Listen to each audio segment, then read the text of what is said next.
Well, thank you everyone and welcome to Café con Leche, this session of our 5-point series. This session is going to be highlighting Ensuring Opportunity, the campaign to end poverty in Contra Costa.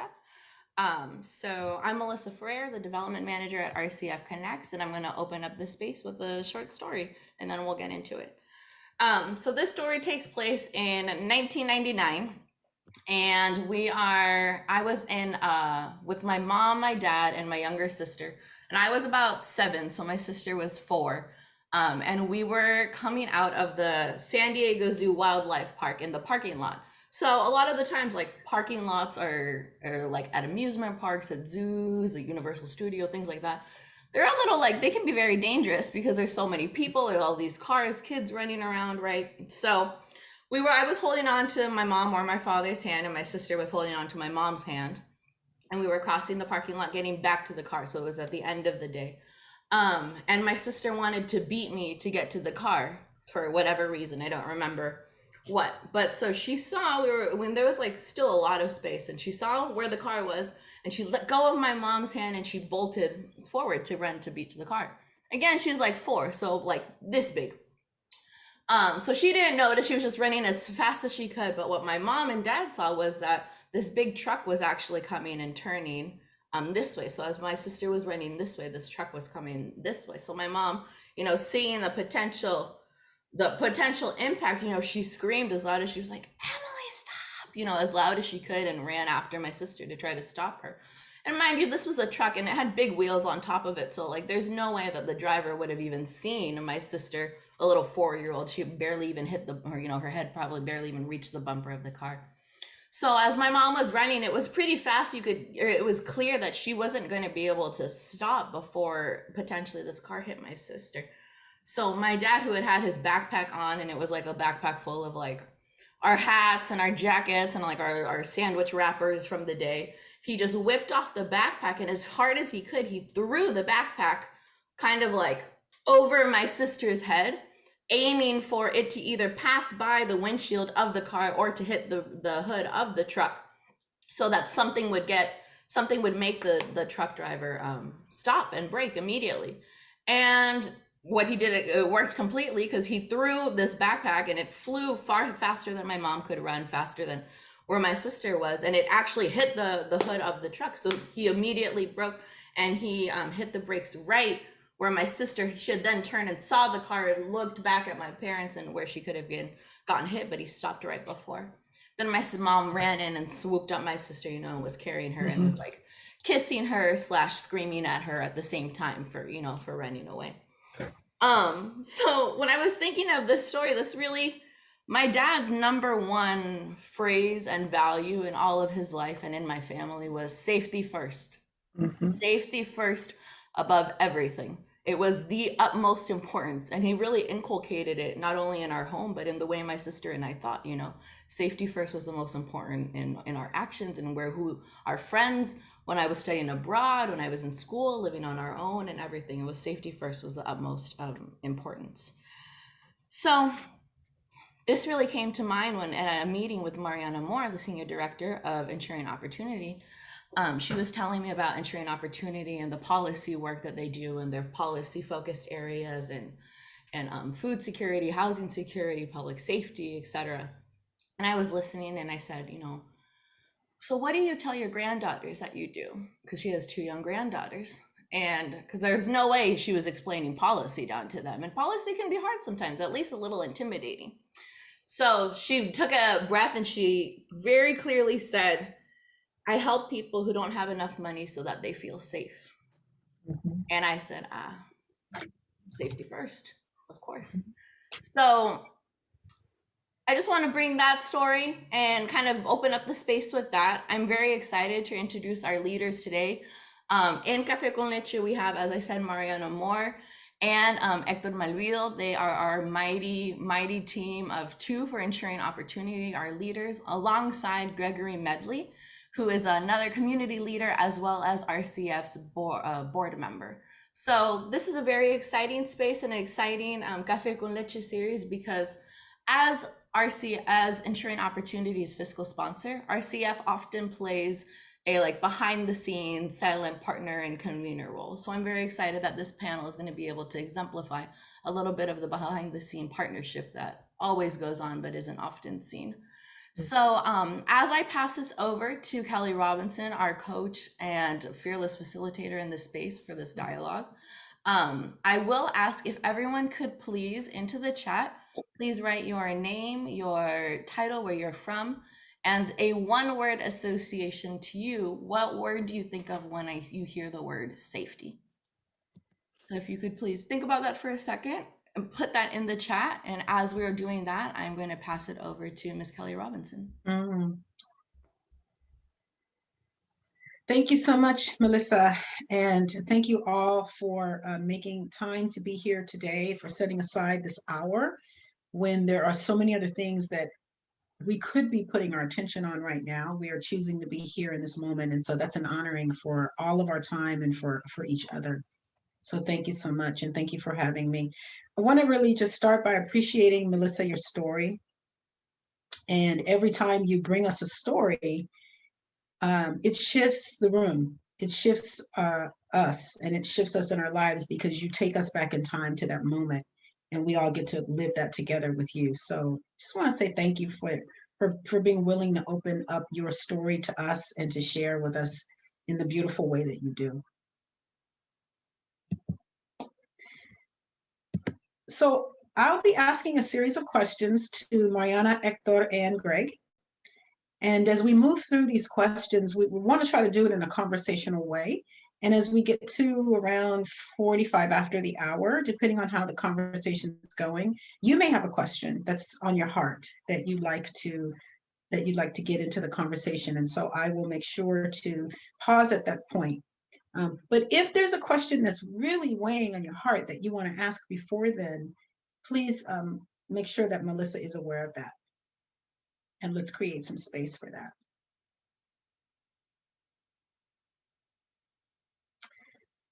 So first question for Hector and Mariana.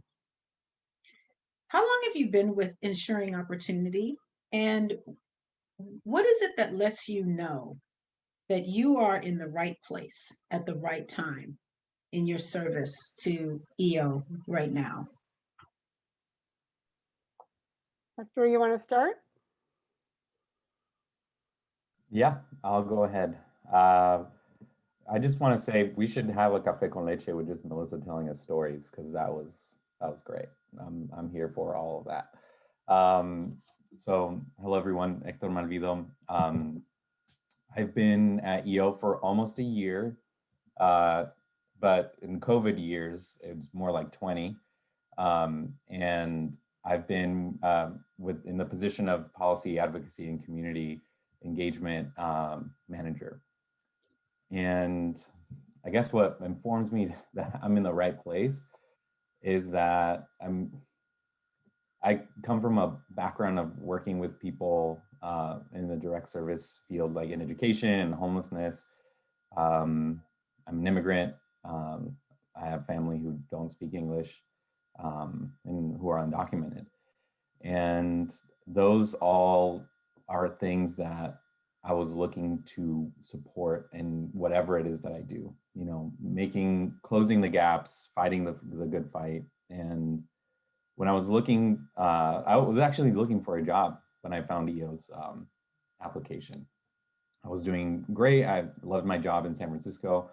But then there are some issues that I saw within the homelessness care systems that were in San Francisco and really everywhere that were really frustrating, and it felt like I was hitting a wall every time. And I was, you know, I had experience community organizing, I had experience working with people directly, but I wanted to learn more about what it meant to actually make change at the policy level.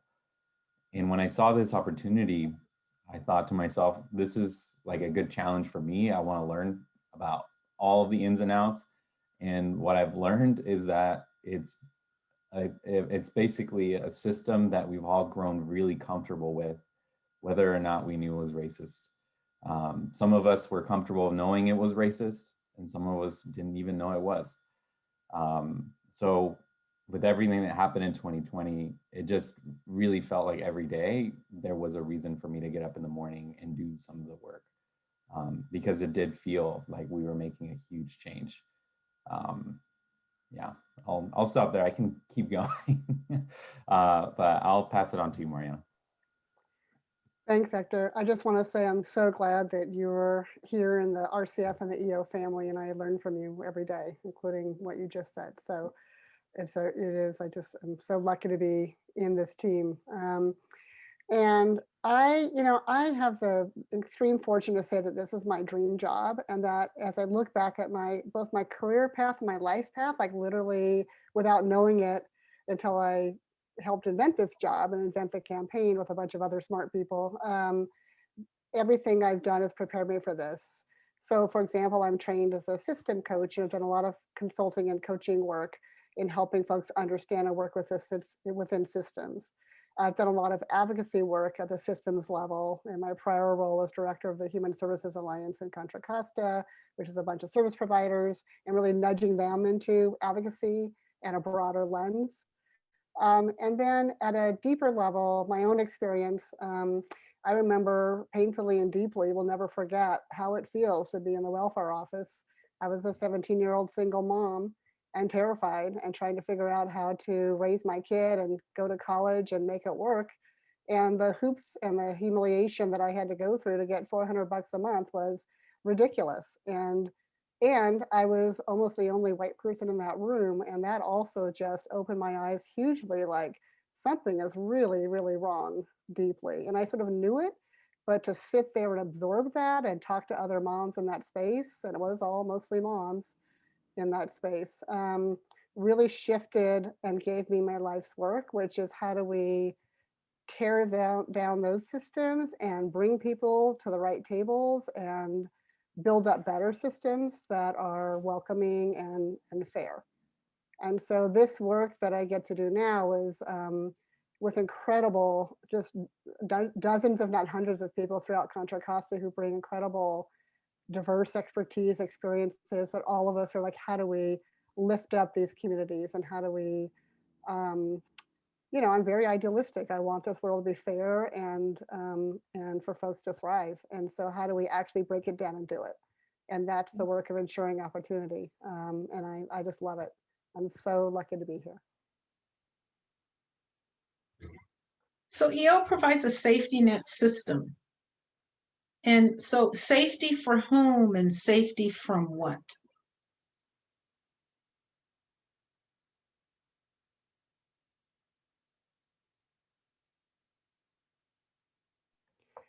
I can jump in and start. I think that I don't think we provide a safety net system. I think we provide support and collaboration around making sure the quote unquote safety net system is actually an equitable system that creates safety, kind of back to Melissa's story.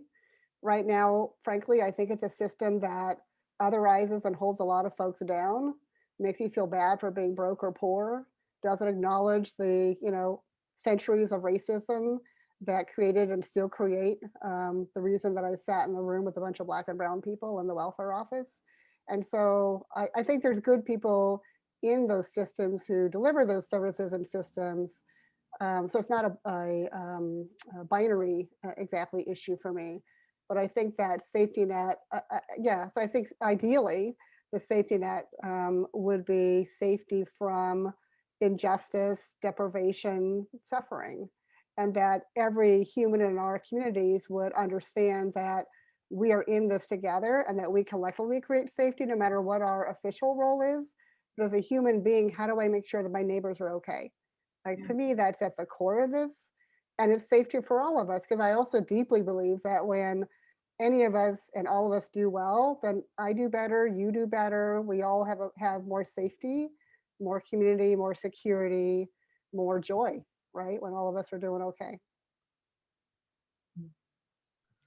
Yeah, all I would add to that is, just to highlight a little bit of Mariana's story, and also that the safety net is there. And, some of us who have worked in this field know that it serves people differently. based on who they are, where they come from, what language they speak.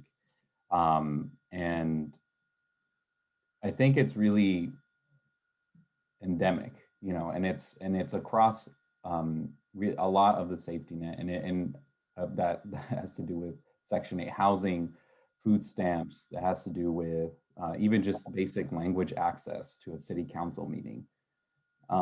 These are things that people have the right to participate in. They pay their taxes. This is their right. And there historically has been so much shame for accessing public benefits. You know, we had the terms, you know, welfare queen. We had folks saying, oh, you're like making people feel bad for being on food stamps. And the fact of the matter is that the safety net, I mean, in my opinion, should only exist as a last recourse. And really our society should be providing everything that it needs for our people so that they're not having to wait hours to get $400 a month. I hear it's actually even less now, depending on income. And there's just so much of that happens that it falls back on, you know, you're essentially shaming people for being impoverished and giving them no way to get out of poverty. So I think it's important for us as questioners and skeptics of the safety net system to also bring up those folks who are impoverished and who seldom have a voice or are included to make those decisions and, you know, bring those things to light. So Mariana, here's a question for you that's a little bit more high level about helping us understand the concepts, policies, and systems.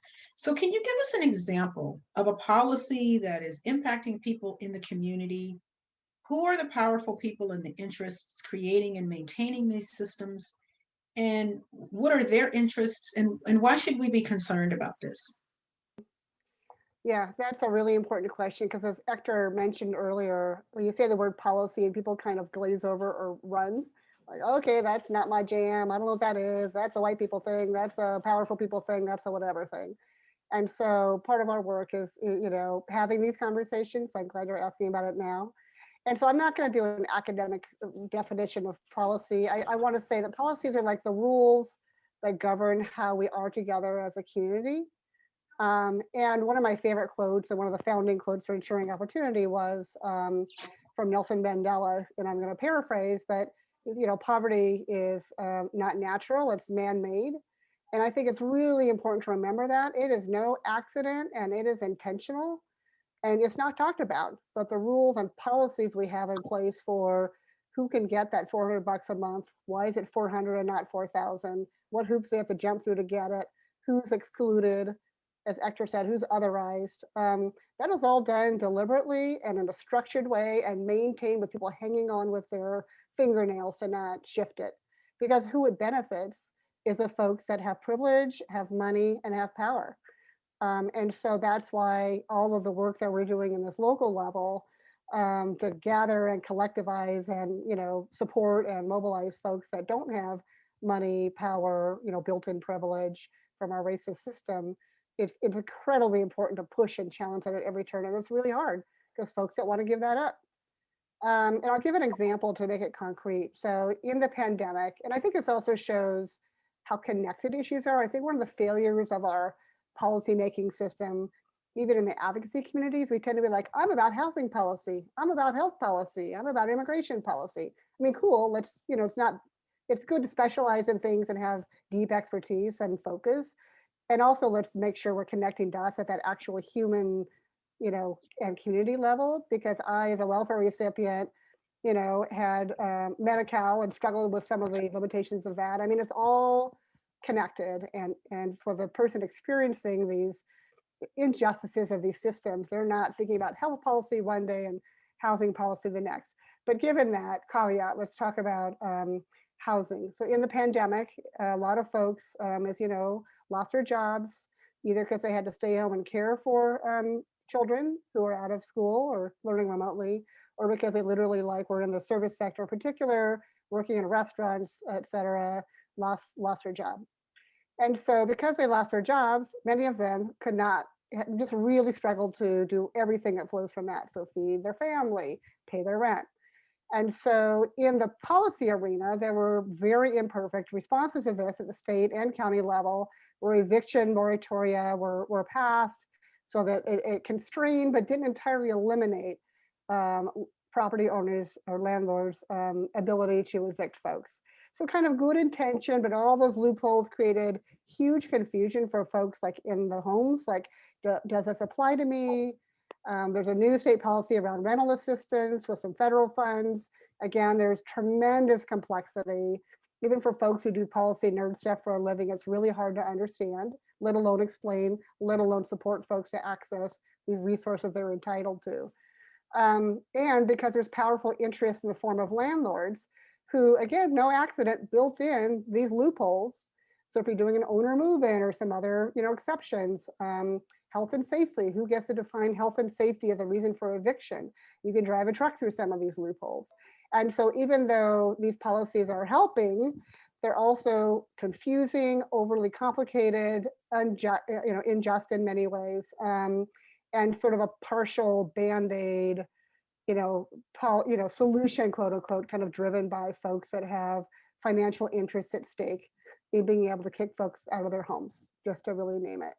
And, it's also really important to say that the moms and parents that are staying at home with their kids for school and that lost their jobs are primarily Black and brown folks, primarily Black and Latinx. And so that racial injustice is baked into every system, every breathing moment for folks in this community shows up in this policy world. So when we talk about policy, it's not some abstract, there is a lot of abstract, high level pieces to it, but I really want to make sure that we understand the real world impact and the real world injustice that's baked into policies, and how do we push on the front end to get better policies made, push in the implementation so that they're implemented fairly and fixed where there's injustice, and then hold folks accountable on the back end, so that if there's injustice that continues despite our efforts, that those in elected or other positions of power and authority are held accountable and their actions are held up to the light so that they can't hide. So how about a follow-up question for Hector about sort of taking this even deeper, making this even more personal for us to understand. If you have an example of how a policy like some of the ones Mariana just shared impacts the daily life of a resident, perhaps someone that you have interacted with in your service, and imagine, share that story, and then imagine that that person is standing in front of us right now. What would you want to say to them about how this policy is impacting their life and their family's life that they might not be aware of? And then what do you think that this community member and their family deserves?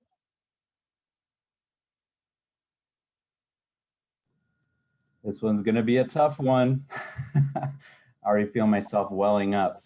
And that's actually something I've been trying to allow myself to do, is to feel a bit more in this pandemic. I think a lot of us have become a little desensitized to just every week having something happen. All right, so there was in Antioch, the city of Antioch, there's a recent killing of Angelo Quinto and another gentleman who were both in the throes of a mental health crisis. And the sister of Angelo Quinto, in one of the calls that we were all in with city council and also with their family, just to sort of organize and talk through what are some of the demands. Angelo's sister on the phone said, like my brother's is dead because I called the police hoping that they would help him. And at that point, I had to turn off my camera, I had to like step away, just because I'm trying to grapple with the feeling of having someone feel like they're responsible for their brother's death when they were actually just reaching out for support. And when we look at, we can talk policy all day. Again, like it's super jargony and gloss over, but at the end of the day, people's lives are at stake. And if there had been smarter policy in place, Angela would be here today.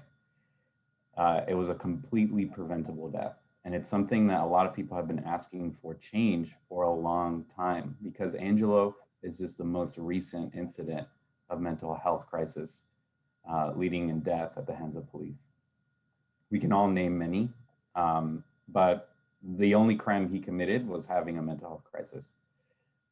A smart policy would say, smart policy would be, you know, a police alternative response, and having all of that baked into, you know, having a social worker, having all these different things, a hotline, 24/7. At the end, like, all of this stuff sounds great, but they won't bring Angelo's back. It's a little too late for Angelo and his family and what they're going through. I think if Angelo's family was standing in front of me, I would mostly listen, and I would ask how I can support. But I would say that if anything, you know, one of the things that I would want for them and that they deserve is justice and liberation from something that caused them so much harm to their family. And, you know, when we talk about these policies and city council meetings, a lot of the action really that happened in Antioch afterwards, after his death, was around police reform. And it was hours and hours of being on city council meetings, listening to people say the same half-baked arguments about why reforming the police is not important and why we should actually be giving more money to the police departments so they can do their job well. I mean, the fact of the matter is that the communities who are the safest, when we go back to safety, are the ones who have the most resources, are the ones who have the most access. So when we talk about, you know, Antioch and its landscape and understanding its people, we also have to understand the systems that were in place before that separated resources, access, and really the ability to thrive for people of Antioch just for the skin color and just for their economic status and where they're from. I think it's really hard for me to even talk about policy when it's something like this happens. As a matter of fact, my default is to just wanting to listen and to feel and mourn, because too often times we just kind of try to make everything super academic and try to come up with a cogent response to everything all at once, when sometimes there really isn't one. Sorry if I'm rambling a little bit. I still, every time I talk about it, I feel like I process it a little bit more. But even then again, it wasn't my family's loss, and I can't imagine what Angelo's family is going through during this time. But I will say that in the face of all of it, the community really showed up for Angelo's family. They had a vigil. We had Gigi Crowder and other members of the Reimagine Public Safety work in Contra Costa show up and really stand in solidarity and organize and say, you know, this can't go on anymore. Because of that, a lot of changes are coming to Antioch, even if we have to fight, you know, tooth and nail to get them, but they are coming. Yeah, that's all I'll say about that.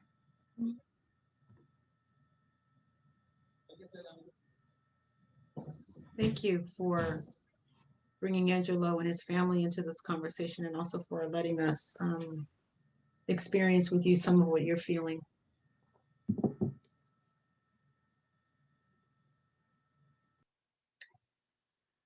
So a little bit of a shift to what's it like to do the work you do?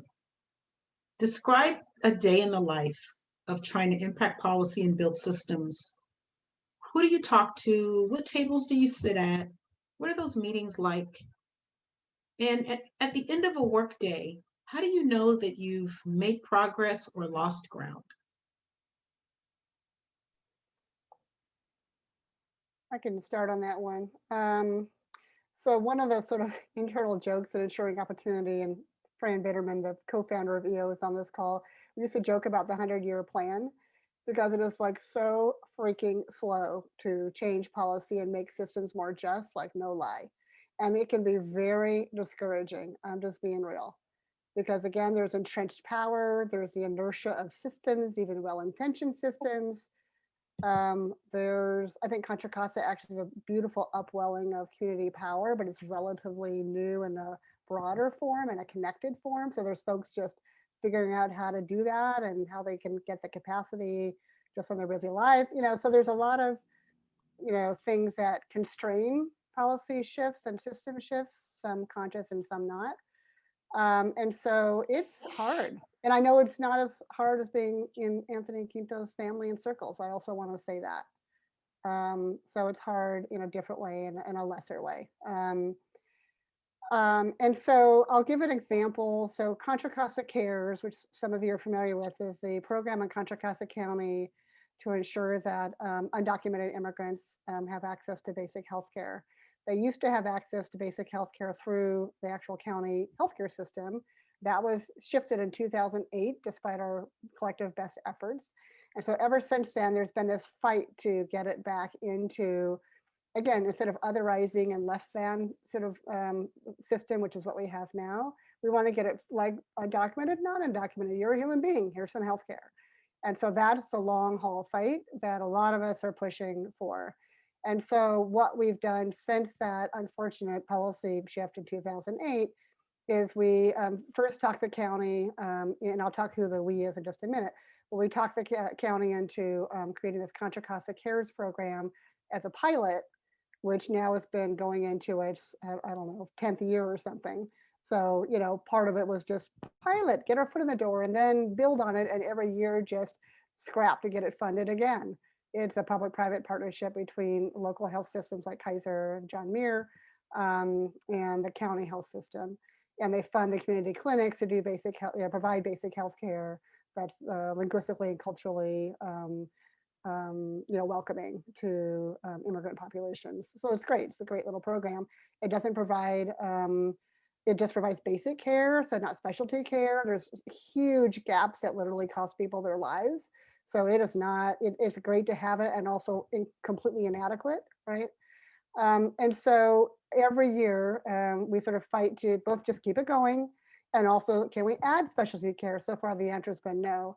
And the last several years, and again, Roxanne Carrillo Garza has been a tremendous partner on this from Healthy Richmond. I know she's here today. We've been really working to push the county to bring it back into the healthcare system. And there's all these completely nerdy but important policy details around the Medi-Cal waiver at the federal level and all this stuff that even I get bored by, but it's important to learn about and understand what the county system itself is dealing with and what are the levers and how can we push them. So part of it is necessarily sort of understanding the system itself. The other part, and the part that's honestly more exciting for me, is how do we get community members directly, in the CARES program. We want to get in the CARES program. We want to be in support of CARES program as an ally, sort of at the various tables. So over the years, and I guess the other piece I'd say is there's also often an inside and outside game with policy change, meaning that the county has tables with healthcare providers and sort of important people, at the table. So we get ourselves to those tables and are part of those conversations and push and inform those conversations. And also the outside game is community organizing. So ACE has been another really important partner, and their community members and advocates and residents have showed up at countless board of supervisors meetings, along with Healthy Richmond residents that they've organized and many others, to say, I am an undocumented immigrant and I need you to do better. And imagine how much courage it takes to stand up when your status is in question and someone might be calling ICE and these meetings are recorded, right? So that's been the important sort of moral and strategic center of the work. And then, allies around it, and also residents too at those tables to learn about, understand, and figure out how to kind of, what are the levers, how do we push them? And so right now we're, just like today's update is we're working to set up a meeting with the health department leadership, where residents and organizers and advocates will come to that table and really, both try to understand their view of their system and then have them understand the urgency of what needs to happen to shift it and make it better.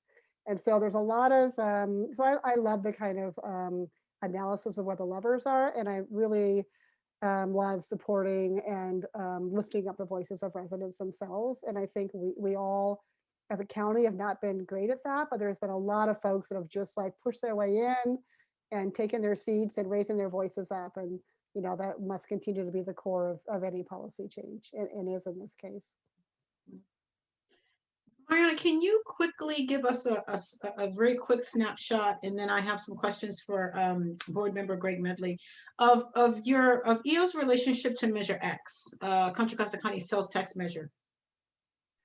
Yeah, so Measure X was adopted by the voters last November. It'll bring in $80 to $100 million a year in unrestricted revenue to the county budget, which is rare. Most county dollars are kind of mandated by the federal state kind of as a pass through. You'll spend it on this and not that. So it's an incredible pot of money that could save and impact lives positively in amazing ways. So ensuring opportunity, I was asked to co-chair the working group a year ago that brought a bunch of folks to the table to put together a community-wide needs assessment to identify gaps in current safety net and other systems. And then that became the basis for the campaign that I served on the the central committee for the campaign to get the measure passed. So we did a lot of public speaking and strategy meetings and polling and all the stuff you do in a campaign. And then once the measure passed resoundingly last November, hooray, then the shift in turned to policy implementation. As I said earlier, is both getting things passed and then making sure they're implemented well. So I now currently serve on the brand new, had their first meeting yesterday, Measure X Community Advisory Board. There's a beautiful group of 27 residents, advocates, providers, business executives, just a really diverse group of folks that are going to be meeting intensively over the next several weeks to sort of update and add to the needs identified in the community needs assessment of a year ago, and then bring some recommendations to the Board of Supervisors on how to invest that first pot of about $100 million in the coming fiscal year. We're deeply involved. Greg, here's a question for you. So you're an RCF board member working with Ensuring Opportunity. Can you give us a sense of what meaning this work gives to your identity as a board member?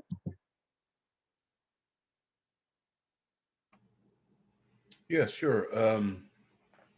When I became a board member, we were asked to align ourselves with one of the programs that's within RCF. And Ensuring Opportunity, I didn't know anything about it. So I said, well, I want to learn about, what Ensuring Opportunity is and what it does and what it's all about.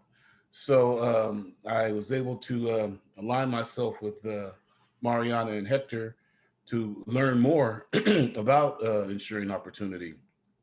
And as you can see, they're both very passionate people about their work. And I really enjoy the conversations that we've had and learning more about what the work that EO does. Mm-hmm. And can you share with us some contributions you've made that you've been able to make in your role as a board member?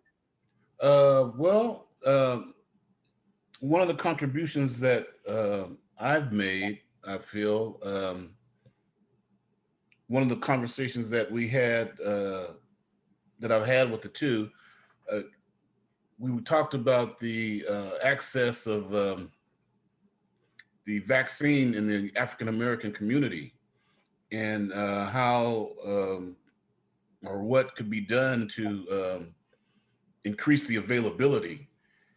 And Mariana, with all of her many resources, was able to connect me with Contra Costa Health Services, and we will be able to host a vaccine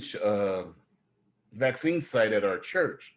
So I feel that was one of the ways that I was able to help ensure the opportunity for the community. Congratulations on that. Would you have any advice for other RCF board members or board members in general about how to make the best of these kinds of relationships between board and community initiatives or organizational initiatives like you've been able to do with EO? I would say first of all, we have an awesome board. Because of COVID, I haven't had a chance to meet all of them personally, but I do know some. But our board might be unique to some of the other boards of different organizations, I would say.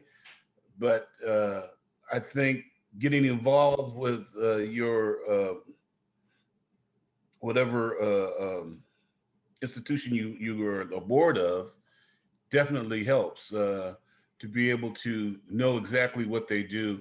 You know, giving money and all of that is all good, but to actually know what's going on with inside the organization that you serve in, it's just more beneficial to you and to your organization.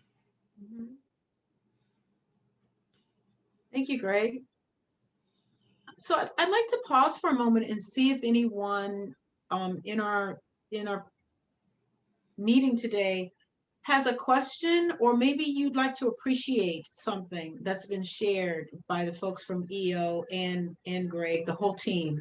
So a question or an appreciation or anything that's on your heart that you'd like to share.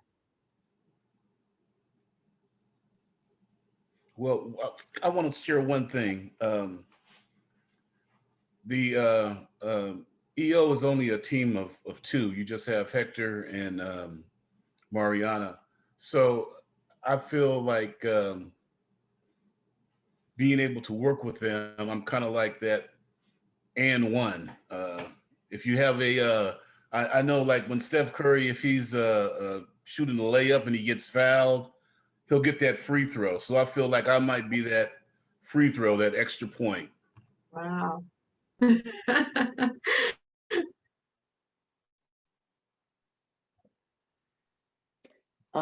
This is Cynthia. I'd like to appreciate Greg for being like Steph Curry.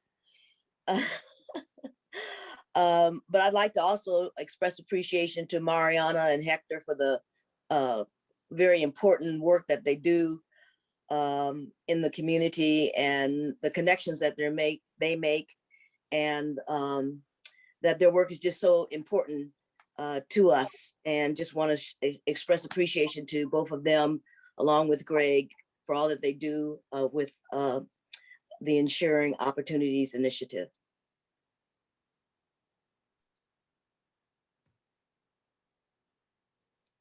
Go ahead, Fran.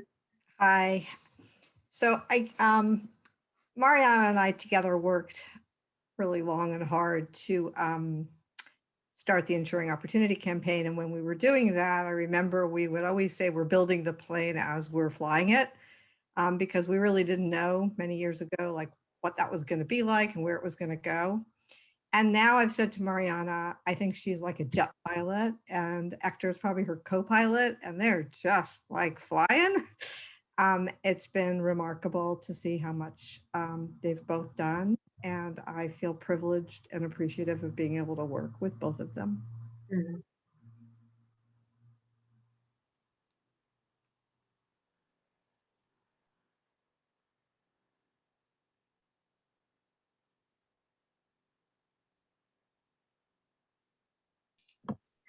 Hi, Roxanne Carrillo Garza here from Healthy Richmond, and just want to more of an affirmation. You know, I joke with Mariana, we're sort of sisters in this work.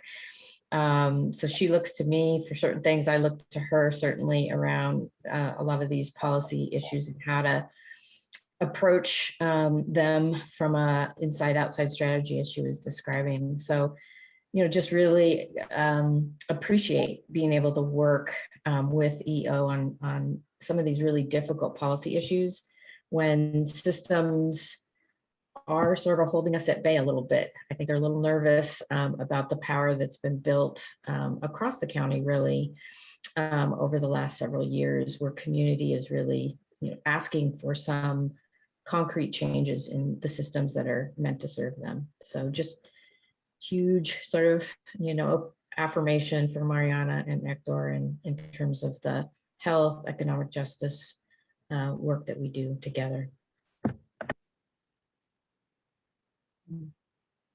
That's Estela Nunes. I want to appreciate Mariana and Hector because I feel they make everyone the job with the soul. I see the passion, I see the love every time when Mariana speak about to help the people and become better, everything for each one. And Hector, I can see in him his humanity to work with the people. So thank you, and I'm appreciated. Mm. Thank you all for your comments. So final question for Hector and Mariana. So you're this mighty team, this tiny, mighty core team of two. Just take a moment to glance back at the hands that are on your shoulders, holding you up, pushing you forward, and keeping your hearts open for this work. And when you notice those hands and feel them on your shoulder and you look back, who are those people, past and present, that are standing behind you in that group, touching you? Hector, will you go first? Sure. Wow, when you were asking the question, the first thing that came to mind was, I mean, throughout this year, my fiance has been a wonderful support system, and having someone there is great. But I'm really lucky, I think, to be where I am. I grew up in Mexico, in a rather dangerous part of Mexico. We actually moved from Mexico to the United States because of a lot of, there was a war on drugs when we moved here, and we all know how successful those are. And when I moved here, I was just really confused. I had a lot of friends who were involved in, they were involved in things that they needed to be because they had no other choice. And I, in a sense, got lucky because even though I didn't have really my dad to be around, I was in public school in the United States at a high school, and I joined this music class, and this guy, his name's Robert Ojeda, he became sort of a second father figure and a mentor. And it's something that I always sort of carry with me in this work, and that every one of us really has an opportunity to succeed and become something. And we really just need a support network and community to provide us that love and that care and that, I think, runway to make mistakes and improve and get better, because we're dealing with a lot. We're human beings. So when I think about where I could have ended up, I really express gratitude towards him and towards my family, because we endured a lot. And I feel like when I joined EO, I had a huge imposter syndrome for about, I think, the first, I still have it a little bit. And all of that has sort of gotten better because of my partnership with Mariana, who has been an incredible mentor in just learning Contra Costa and sort of how it works. And also everyone else at the other tables, whether it's focused on housing or reimagining public safety, everyone's kind of looking at each other and saying, we're all kind of building the plane as we're flying it, as Fran said. And we're being kind to each other and we're holding each other up. And I'd like to think that that's the environment that, breeds the most success and justice in the policy work that we're in. So I would say all those hands are on my shoulders pushing me forward. Mariana, what about for you? I love this question. I think none of us walks alone, and it's really important to remember that and lift up those around us. What comes to mind for me are two things. One is kind of echoing what Hector said. We're at, I think, 15 or 20 or something coalitions and tables. We do all of our work extremely collaboratively, which is sometimes complicated, but mostly beautiful and powerful. And so I was just thinking, like, I know literally dozens of people that I can pick up the phone or text them and say, I'm struggling. Can you help me sort this out? I'm feeling kind of down. Can you help me talk me through like why this work is worth it? And also the residents that are stepping so powerfully into their voices. I mean, just like, I can't even tell you how, I don't have words for it. It's just a beautiful, I'm getting emotional, but anyway, it's just the strength and bravery and rightness of their voices and their actions. And more of them are stepping into that power. It's just gorgeous to me and feeds me and encourages me and gives me hope. And then the other piece is more personal. My mom passed away about 10 days ago. And it was interesting. We had a beautiful funeral and a gathering of family and close friends in a COVID safe way. And anyway, all these folks from my youth, were friends of our family, came forward one by one and talked about how my mom was so, like, love was at the center of everything she did. She was utterly, non-judgmental. And so our household tended to be kind of that neighborhood place for folks that were shunned by their families because of whatever reason, sexuality, etc., or just kind of felt otherized in our town, or just were struggling in general. I mean, life is hard when you're young. And they ended up at my folks' place. And I just remember, like, breakfast, dinner, we all often had an extra, seat there. Like, I'm so used to it, I never actually really thought about it. It was just the water we swam in. And so they came to my mom's service and told these beautiful stories about how she just enveloped them with love and listened deeply and didn't tell them what to do or how to fix it, just was there for them. And so when I think about, and I never consciously thought about it until last week, which may sound kind of odd, but it's like, oh, my mom, yeah, she is like the ancestor now who just lifted me up to trust in and be inspired to do the work that I do now, which is also so deeply centered in love, wrapped around with justice. And so that was a beautiful moment for me of like, wow, this is a legacy, that I'm walking in big footsteps to carry on. She had her own version of that work and I have my version, but it's really, really deeply connected. So I'm really seeing an appreciation of that too. Mariana, will you say her name? Anne Talbot. Rest in peace. Thank you. Thank you, Mariana and Hector and Greg, for your stories, for your sharing, for your willingness to let us go there with you and your vulnerability. We really want to appreciate and honor you for your work and also just for who you are. And I'll go ahead and turn it back to Melissa to close for us. Thank you. Thank you, everyone, for your open ears and hearts in this space. I am dropping into the chat box a link that sends to our RCF video. You'll even see one of our famous celebrity actors, Hector, will be in the video if you'd like to watch it. Just about a 2-minute thing. Gives a little more information about RCF. And with that, I hope to all see you at our next Café con Leche. We'll be sending follow-up emails from this one, excuse me for my dog, and for the next one that's coming. So thank you very much, and thank you, EO, from a little Peruvian from Concord. Thank you for all the work you've done in COVID. Yeah. It hit my heart very, very deeply. Mm-hmm. So thank you very much, everyone, and I look forward to seeing you in the next one. Thank you, Melissa and Kelly. You're welcome. Everyone. Hasta luego.